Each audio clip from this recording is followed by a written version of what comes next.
dealer to get my 2021 KX250 that finally came in. Last year, for my birthday, July 14th, I got my 450, 2020 450 last year. So the 21 250 just came in today. I just got the email from the dealer. I would have normally had this bike 2 months ago. I already see the Yamahas come out. So the Kawi 450 is out already. So the 21 250 has just arrived. I'm on my way to the dealer for it right now. I'm on Route 80. Should be there in about 20 minutes. We're just about to pull up the dealer, just pretty much around the corner. Gonna head in, do the paperwork, throw it in the back of my truck, and I'll see if I can take some video of them loading it up. If not, I'll come back to you with video when I'm unloading it. And should probably be here for about 20 minutes, half hour, and then about another half hour to get where I gotta go to drop it off. All right, we're all loaded up. Freshie in the crate. 250F. Hopefully get it built and head out Sunday for the race at the Pro-Am at Dublin Gap. 2-day event. See if I can make it Saturday for practice. If not, just Sunday. Let's go get this thing built. All right, bike is here. I'm gonna jump on the forklift and take it out of the truck, and we'll take it more apart than it already is in the crate. Grease the linkage, do the wheels, steering stem, and whatnot, and then it'll go together.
There's the box of stuff. It comes with the front fender, handlebars. It looks like this also comes with no skid plate, like the 450 also, and no rear disc guard either. Let's see what we got here. Bar mount. So the other bar mount.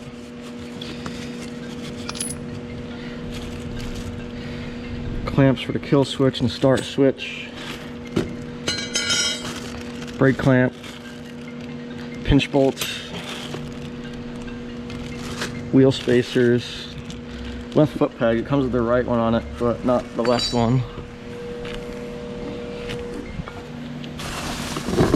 Front number plate. What else was that? Couplers, foot peg springs, bar pad.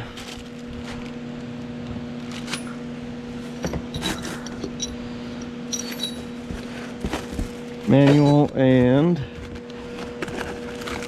side number plate. Just to get it rolling, I'm going to put the front wheel on the handlebars and throw it on the stand.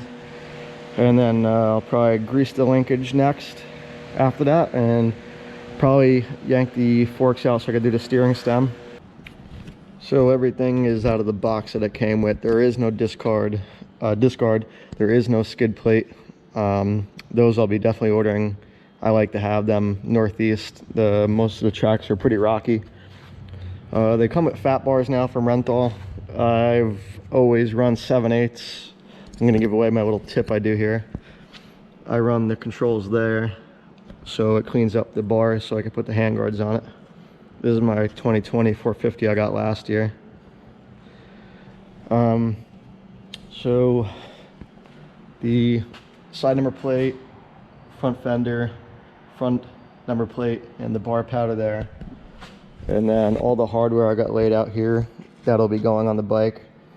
Most of the bolts, I pretty much take almost every bolt out and put that on there. This way they come out easy over time.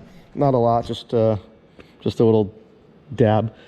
And I guess since I don't have any extra bars laying around, we'll throw on the 1 1/8 inch fat bars, lift up the front end, and then we'll put the front wheel on and get this to a roller. And then throw it on a stand and grease the linkage and then hit the steering stem. All right, bike's all done. Gas in it, all put together. We'll do the first fire up right now.